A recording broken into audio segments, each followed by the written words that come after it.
AliExpress is a hellhole from China. They're an online retailer who doesn't seem to care too much about what they're actually selling. This means you can find some really interesting Chinese clones of more expensive luxury tech products such as Apple Watches, MacBooks, and pretty much every Apple product ever. What you wouldn't expect the Chinese to clone is an already extremely cheap non-luxury tech product, that product being the Intel Compute Stick. Yet apparently, mini PCs are all the rage in China as countless clones of the Intel Compute Stick are being made for as cheaply as possible. Since I was already planning to do a video on the Intel Compute Stick, I saw this as a way to minimize costs, but what I didn't expect was this Compute Stick clone to be so interesting. So initially I attempted to order this Compute Stick through AliExpress. I was then messaged to order it through their eBay page for some reason. I went to their eBay page and oh man, I don't expect these no-name vendors to have good English, but some of their advertisements make no sense at all. Take this chart for example. This is one of the product photos on the eBay page for this Compute Stick. So you start out with a photo of this larger computer tower that says heavy PC times.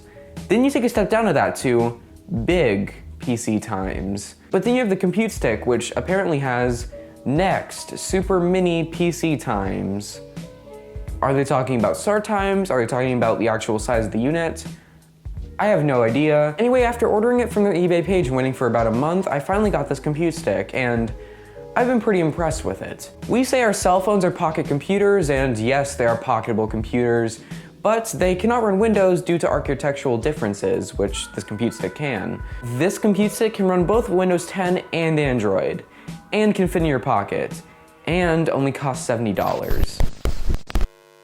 But wait, hold up, what even is a Compute Stick? In 2015, Intel released a computer on a stick, which they dubbed the Compute Stick. It was created to showcase how a small computer could be made with Intel's Atom CPU line.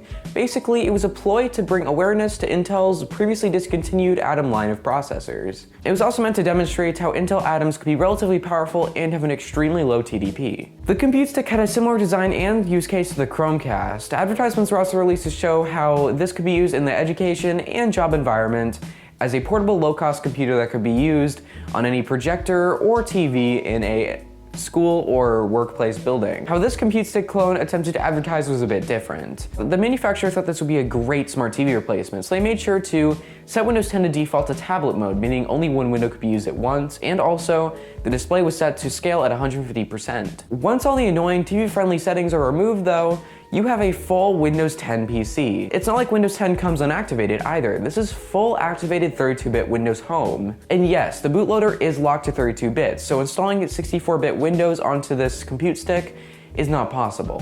32-bit Windows aside though, this is an entire computer, a computer that can play games.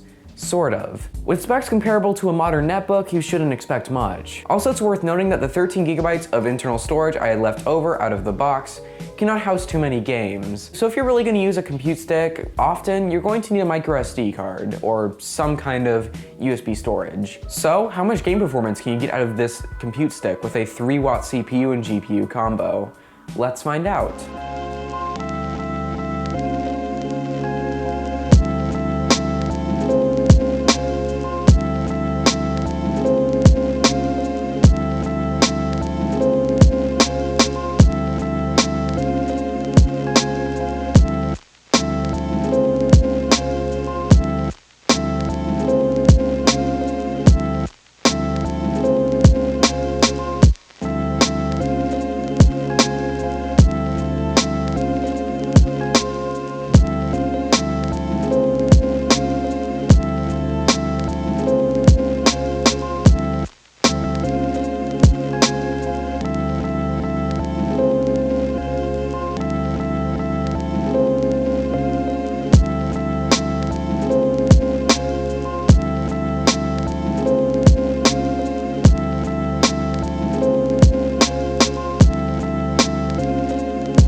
Well, that was depressing. The 3-watt Intel Atom simply could not keep up, which surprisingly bottlenecked the Intel HD graphics.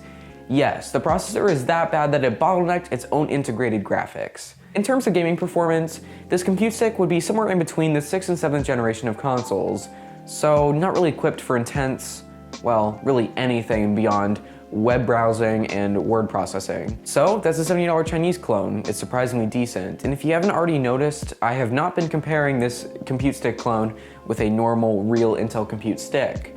There's a reason for that. That's because a video covering the differences between this Chinese compute stick clone and a normal compute stick is being uploaded to LowSpec Gamer's channel relatively soon. So make sure you are subscribed to LowSpec Gamer to be notified when that comes out. So that's it for this video. What do you think of this tiny computer? Leave your opinions down in the comments. Thank you guys so much for watching. I'll see you in the next video. Bye.